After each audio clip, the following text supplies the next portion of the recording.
शिवधाम के लिए 50 करोड़ रुपए का बजट किया था और उनको मुख्यमंत्री को ये जानकारी होनी चाहिए, जब बड़े प्रोजेक्ट होते हैं उसके लिए पैसा एक साथ नहीं होता, फेज मैनर में होता है। शिवधाम का फेज 1, फेज 2, फेज 3, 3 फेज हैं इसके। फेज 1 का अभी तक टेंडर हुआ है और उसके बाद उसका काम पूरा होने के बाद, उस काम पूरा होने के से पहले उसको रोक क्यों दिया गया है? यूनिवर्सिटी का हमने विधानसभा से एक्ट पास किया है और स्टेट यूनिवर्सिटी, और तब तक के लिए उसके बजट प्रोविजन करने में कठिनाई है, तब जब तक के लिए उसमें हमको लैंड अवेलेबल नहीं हो पाती है। तो लैंड अवेलेबल हुई है, लैंड देखी है, 2 जगह देखी है और एक जगह फाइनल करने की दिशा में हम आगे बढ़े थे। वो लैंड की प्रक्रिया पूरी हो जाएगी तो सारी चीज, उसके बाद बजट प्रोविजन करने की बात उसके बाद आती है। लेकिन उसके बाद वहां पर पोस्टिंग को क्रिएट करने के लिए हमने अप्रूवल दी है। तो ऐसे में इस तरह से गलत बोलना, और जो पुलिस के डिपार्टमेंट के अंतर्गत जो एक इनॉग्रेशन उनने की है और कहा कि भी मंडी में एक भी प्रोजेक्ट पूरा नहीं हुआ, ये हमने शुरू किया था, पूरा होकर के उनने उद्घाटन किया उसका। इसलिए थोड़ा सोच समझ करके बोले।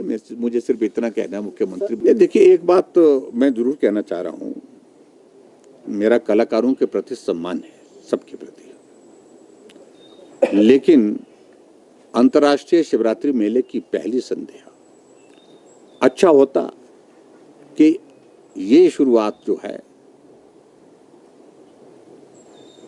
देव संस्कृति को सम्मान करते हुए ऐसे कलाकार के माध्यम से की होती, जिसमें देव संस्कृति का भी सम्मान होता, आदर होता, और उसके साथ साथ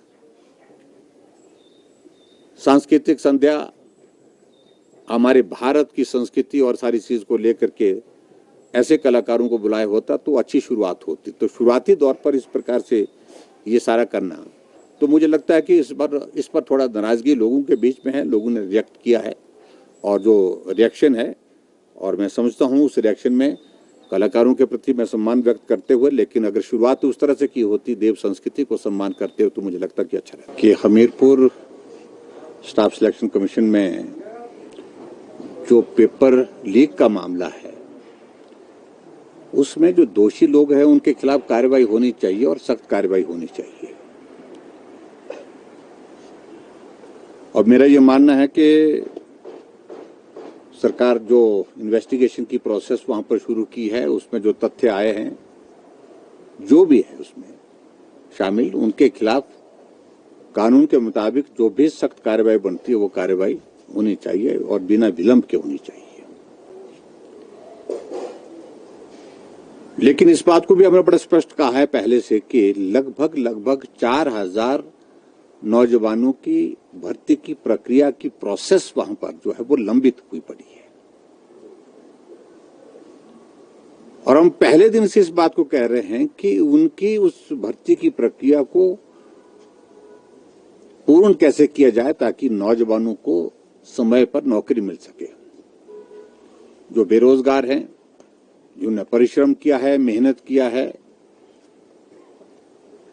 उनको नौकरी मिल सके, उस बात के लिए उनको जो मैकेनिज्म डेवलप करना चाहिए उसमें विलंब नहीं करना चाहिए। एक तो मेरा बड़ा स्पष्ट कहना है कि ये बहुत आवश्यक है। दूसरी बात जो आप पूछ रहे हैं, जो पिछले कल उनने पहले तो कमीशन को सस्पेंड किया था और सस्पेंशन के बाद अब उसको समाप्त कर दिया, उसका एग्जिस्टेंस समाप्त कर दिया गया। मैं समझता हूं कि वर्तमान में हिमाचल प्रदेश में सरकार कांग्रेस की है और निश्चित रूप से सरकार के पास ये अधिकार है, अगर वहां पर इस प्रकार की बात ध्यान में आती है तो कार्रवाई करने की दृष्टि से उनके पास जो स्कोप है उसमें इस कमीशन को बंद करने के लिए जो उन्होंने कहा है, मुझे लगता है कि वो नियम के अनुसार ही किया होगा। को लेकर के नहीं कहना है और इस सारे विषय को लेकर के, क्योंकि जांच की प्रक्रिया चली है अभी तक और जांच की रिपोर्ट जो है पूरी आएगी तभी उसके बारे में कुछ कहा जा सकता है। और पहले ही हम उस पर कहना शुरू कर दें तो उचित नहीं लगेगा। लेकिन इस प्रकार से कमीशन को बंद करके मैकेनिज्म क्या कर रहे हैं वो भर्ती की प्रक्रिया को पूरा करने के लिए, ये मुझे लगता है कि ये आज की तारीख में बहुत आवश्यक है, जिसको पूरा प्रदेश का नौजवान भी जानना चाहता है, पूरा प्रदेश भी जानना चाहता है। क्या वो प्रक्रिया पारदर्शी तरीके से करने की स्थिति में हो पाएगी, ये भी एक प्रश्न है।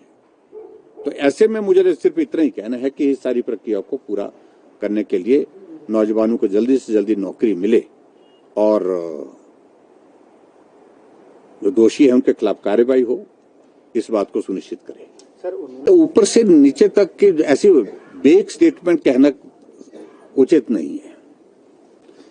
मेरा मानना यह है कि जो इन्वॉल्व है, अगर कितने लोग इन्वॉल्व है, उनके सबके खिलाफ कार्रवाई करनी चाहिए, उनके सार्वजनिक नाम भी सार्वजनिक करने चाहिए। लेकिन इसमें एक चीज को लेकर के बड़ा स्पष्ट है कि भर्ती की जो प्रक्रिया है उसमें कमीशन की भूमिका क्या है। ये जो सिक्रेसी से जुड़ा हुआ विषय, ये तो सेक्रेटरी से जुड़ा हुआ विषय सीधा है। और जो कमीशन के जो मेंबर्स हैं, चेयरमैन हैं, मुझे लगता है कि एक तो उनकी मंशा ये भी रही कि ये भारतीय जनता पार्टी की सरकार के दौरान के लगे हैं, तो और ऐसे में ये सब हटा देना चाहिए, ये मंशा रही है उनकी, इसमें दो राय नहीं है। लेकिन प्रश्न ये पैदा होता है कि क्या चेयरमैन और मेंबर्स का इसमें कोई इन्वेस्टिगेशन में कोई इन्वॉल्वमेंट शामिल, मतलब इन्वॉल्वमेंट आया है क्या?